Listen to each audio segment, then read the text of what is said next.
everyone. Dave Brambert here with Fifth Wave Manufacturing, and welcome to episode 2 of The Story of Making Tomorrow. And we've got a great guest. His name is Anders Beck, and he is the VP of Strategy and Innovation. And we are going to have a good time talking to him. First of all, you have a brand new product. We do. Right? Yeah. Would you like to describe that for the folks? I would love to. So, until now, Universal Robots have had 4 products. Cobots ranging from lifting 3 kilos of payload and all the way to a max of 16 kilos in payload, but with fairly short reach. So, a few months ago, we announced a new cobot, which lifts all the way up to 20 kilos of payload, but also reaches 1750 millimeters, so fairly far, and it really unlocks a whole new range of applications that cobots can serve. So it's everything from palletizing pallets all the way to full truck loading height. It's tending machines with heavier parts, and it's also welding larger structures and so on. And we're really excited about it because it's not only just a bigger and stronger cobot, it's also the launch of a new generation of cobots from us. So we really went through a complete drivetrain redesign. We re-engineered the motor side of it, the whole mechanical construction. We simplified the design, we robustified the design, and we even increased the performance significantly, both in terms of torque and in terms of speed. So it is really a brand new generation where the new UR20 will be the first member of the family. But over the years, we're going to cascade the technology backwards and into our other products as well.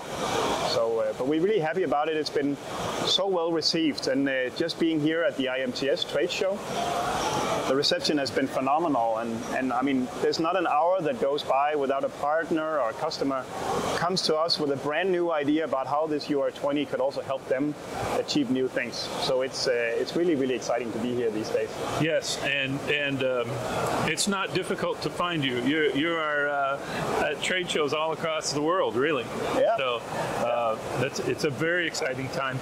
I heard a stat not long ago that we're going to need something like 10 times the number of robots within the next 5 years. Does that synchronize with the way you guys think? Yes, yeah. Absolutely. So we've been looking a lot at opportunities in the market. Where do people really need the help that collaborative robots can give them? And if you look into most of the industries we can serve today, and how many jobs still need the support of collaborative robots, we count that we probably served 1 to 1.5% of those type of applications today. So wow. We still have like 98.5% of opportunities to go cover still. So it's really an enormous opportunity for us as a company, but it's also an enormous need in the market. Because in these days, it's just getting more and more complicated to find people that can do these repetitive tasks. It's getting harder and harder to fill these kind of jobs globally.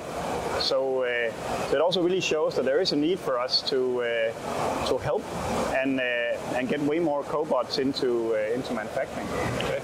In a way, it kind of your situation reminds me of the telecom situation in places like Malaysia, yeah, where they didn't have a big installed base, and they could go in with all the latest stuff. They didn't have to worry about old copper and old switching lines and yeah, things like that. Is the the redesign of the robot, the new robot, part of that? Like, guys, we have so much work to do. How are we going to do it? Well, let's see if we can streamline making the robot. Yes, right? Absolutely. So the new robot is going to help us both scale. It's much more manufacturable than our previous generation, so it also allows us to really manufacture it at way larger scale than we could with the previous generation. But I think you're so much right. I mean, when we talk about the market today, we really see our largest competition in the market is no automation at all.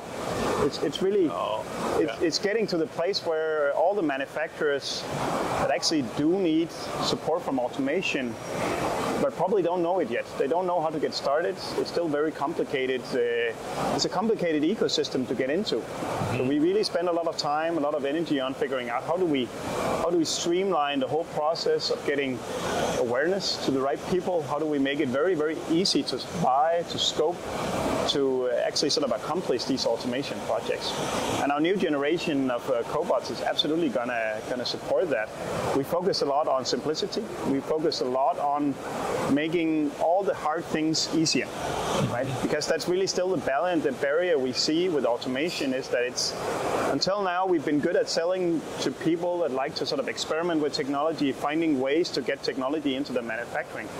But the vast majority, these last 98% of manufacturers still are searching for solutions to their problems. They're not necessarily searching for technology projects. They're searching for sort of assurance that when they venture into automation, they'll be successful, that the investments they make is going to pay off. And luckily, that's really a major trend we see in manufacturing in general these days, is there's much more focus on standardizing solutions, making way more mature solutions for specific applications, where some of our partners that have like deep domain knowledge invest that time into creating sort of standardized solutions that they can deliver with very short time, with very little uncertainty. And that really matters a lot compared to in the past, where a lot of automation has been larger sort of custom projects, often tied up with a lot of uncertainty. Proof of concept. Yeah. All of that, right? It actually made it quite complicated to be a customer of automation. Mm-hmm. If you're unaccustomed to these kind of projects, you might not even know how to get started.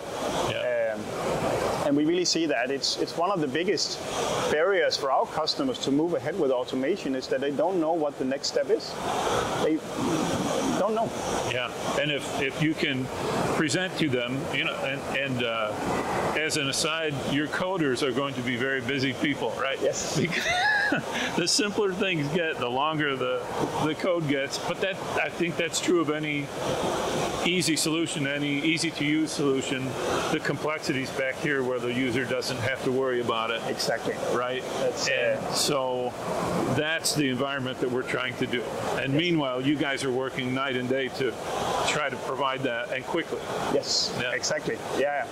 Because it's time of yours is of the essence, right? And we really want to make sure we move forward, we get the stuff out in the field, but you're so much right. The hard thing is, one thing is solving hard problems, the other thing is really solving problems in a way where we make it easy for the users, where we make things reliable, where it's not about choosing a lot of options, having a lot of sort of, making a lot of complicated decisions you're probably not really capable of doing anyway.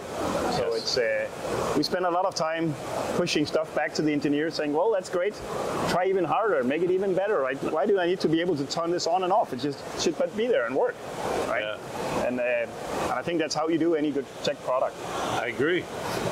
In speaking with Kim Paulson, who I interviewed probably about a year ago, you know, he was saying how you guys have a wonderful channel, a sales channel, and really a partnership channel through these distributors who are integrators. Yes. So their job is not about doing all the programming that you guys are doing, but now it becomes, I'm an integrator, I have so much expertise in this vertical market, right? And so that's where you guys have to do it. Yes. Is you can't go out and have a one-size-fits-all Swiss Army knife. Nope. This is a vertical. Yes. Correct. We're starting really to focus on zooming in on a lot of verticals where we see like really big potential, where the technologies are there, where we have a lot of partners, because we really care a lot about both having a great product, but also having a really good and vibrant ecosystem of partners that use their like deep domain knowledge to create great solutions. And we're going to do everything we can to help these partners as well do a great business, get to the right customers, support their journey moving forward. It's really what defines us a lot as a company as well. So we want to make sure we grow together with our ecosystem, because in the end we're really fond of making a great business for everyone, and ultimately, of course, it generates a good business for us too.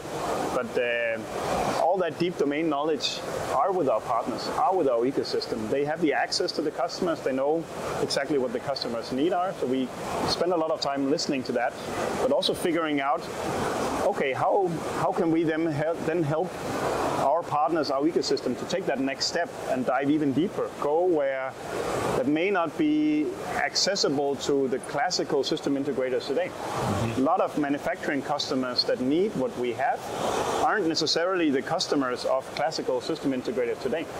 They might be buying things through sort of consumable suppliers instead, tooling suppliers. That's the normal distribution network that they have contact to. So how do we also get to this part of the market? It's some of the big challenges we're trying to uncover. Yeah, but the verticality of it takes Amazon out of the picture, more or less, right? Yes. Yes. Or anything that's trying to be all things to all people. Yeah, and I mean, and we're born out of the original vision of a universal robot was to have a universal robot. Yes. Right, empowering anyone to accomplish whatever they want and desire to do with automation. And we came really far with that vision, and that's still the vision. Well, we also learned that if we kind of make it very accessible and available for like customers in the welding market or the machine tending market, and we need to partner up. We need to go deep. We need to figure out exactly what do we need of features to make it work nicely, simply with this. Who can actually bring that knowledge in? Who can bring all the sort of domain-specific knowledge that it takes to make a brilliant product for that as well? And we are having great success with that as well. Just at our booth here at IMTS, we have a number of partners that proven how innovation can really happen when you focus and we sort of really make great solutions for it. So I'm looking forward to show you that later on. Okay, and we'll do one last question. I know we're going to go look at the technology too, but my viewers are most of them are in fabricating, sheet metal, lasers, bending, all those kinds of things. Yep. And I'm not asking this to put you on the spot, and if you don't know, say next question, but you mentioned going deep into these verticals. There's a whole bunch of work to be done in that particular vertical as Absolutely. well. And what have you noticed about that world? Oh, it's transforming very, very rapidly, and it's actually a beautiful area to apply cobots. So both like tending, milling, CNC, lathing, so on is in enormous growth. When we go to a booth, there's actually just a partner showing there how to tend press brakes, how we can do standardized solutions for those kind of things. So it's perfect application spaces for cobots, and and the common denominator of all these kind of tasks is that the most majority of your readers and listeners often have very high mixed volume manufacturing. Yes. Right? Yes. So the key challenge we have to face, and actually we do face in many, many different segments, are that manufacturers today need to be able to operate and reprogram, repurpose their robots on a daily basis. Yep. It's not a solution to have like a finished turnkey thing, you press the green button and it runs for 10 years. That's not a use case that exists for these kind of manufacturers. Not in this country or in Europe, no. Nope. There are areas you can still do that. But. There is areas, right? But there's good classical manufacturing solutions for that already. Right. But how do you support high mix, low volume manufacturing if you're producing a couple hundred parts? Right. How do we actually make robots capable of supporting you in those kind of tasks so you don't end up tying people to these machines? Right. Feeding in 200 blanks, programming another one, feeding in a couple hundred blanks. It's really hard to find people to do this kind of work. Yes.